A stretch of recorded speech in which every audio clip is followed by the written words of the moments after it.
দেখুন, এসআইআর নিয়ে যেমন মাথা ব্যথা এই রাজ্যের শাসকের, এই রাজ্যের আরও একটা মাথা ব্যথা আছে শাসক দলের, সেটা হচ্ছে দুর্নীতি, চাকরি চুরে, নিয়োগে চুরে। আপনারা জানেন যে রাত পোহালেই ফের একটা এসএসসি পরীক্ষা, আর এসএসসি পরীক্ষার আগে চেয়ারম্যান বলছেন যে বিশেষ সিকিউরিটি ফিচার রাখা হয়েছে যাতে কোনোভাবেই প্রশ্নপত্র ফাঁস না হয়ে যায়, কারণ দুর্নীতির জ্বালা তো সবার মাথাতেই রয়েছে।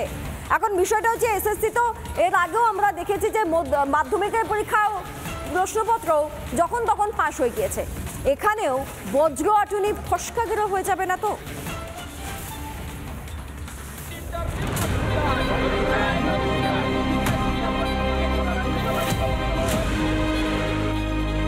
9 বছর পর রবিবার পরীক্ষা নিচ্ছে স্কুল সার্ভিস কমিশন। নবম ও দশমের নিয়োগ পরীক্ষা দেবেন 3,19,919 জন পরীক্ষার্থী। 636টি কেন্দ্রে হবে পরীক্ষা।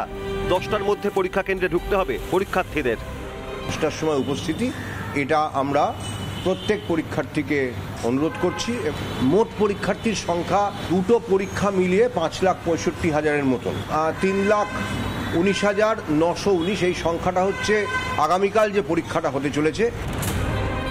এসএসসির নিয়ম না মানলে বাতিল হবে উত্তরপত্র। ওয়েমার শিটের 1 থেকে 5 নম্বর জায়গা পূরণ করতেই হবে, না হলে সেটিও বাতিল বলে গণ্য হবে।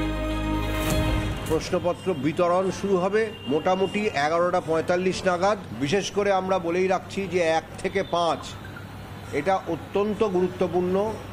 ওয়েমার উত্তরপত্রের মধ্যে 1 থেকে 5 যদি কেউ পূরণ না করেন তার উত্তরপত্রটি দেখা যাবে না, ওটাই বাতিল বলে গণ্য হবে।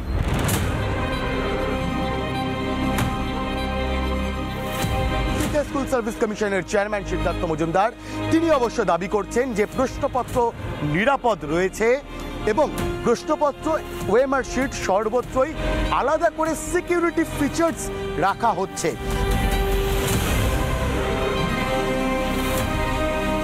প্রশ্নপত্রের মধ্যেও নানা রকম সিকিউরিটি ফিচার থাকবে, সেগুলো নিয়ে অবশ্যই আমরা কোনো আলোচনা করব না। রকম কোনো প্রশ্ন লিখে চেষ্টা কেউ করেন, কোন পরীক্ষার্থীর প্রশ্নপত্র থেকে সেটা হয়েছে আমরা সেই অবধিও ধরতে পারবো।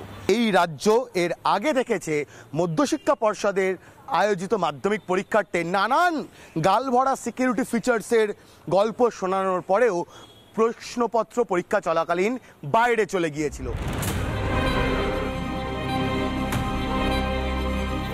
তৃণমূল কংগ্রেস তো দোকান খুলে রেখেছে, দোকান খুললে পরে সেই দোকান তো চট করে বন্ধ করে দেওয়া যায় না। দোকান চলছে, প্রথম হাফে দোকানে যা বিক্রি হয়েছে তা নিয়ে চিৎকার চেঁচামেচি চলছে, তাই এখন অন্যভাবে দোকান চালানোর চেষ্টা হচ্ছে। এই সরকারের আমলে, এই সরকারের তত্ত্বাবধানে মেধার মর্যাদা দিয়ে কোনো স্বচ্ছ নিয়োগ সম্ভব নয়। পরীক্ষা ব্যবস্থাকে সম্পূর্ণভাবে কলুষিত করে দিয়েছে তৃণমূল কংগ্রেস।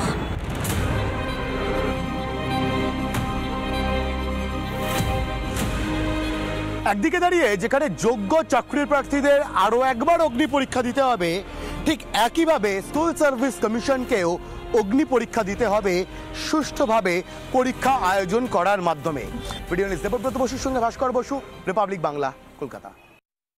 নানা ধরনের কন্টেন্ট দেখার জন্য লাইক করুন, শেয়ার করুন আমাদের ফেসবুক পেজ, সাবস্ক্রাইব করুন আমাদের ইউটিউব চ্যানেল। পাশাপাশি অন্যান্য ব্রেকিং নিউজের জন্য অবশ্যই চোখ রাখুন রিপাবলিক বাংলায়।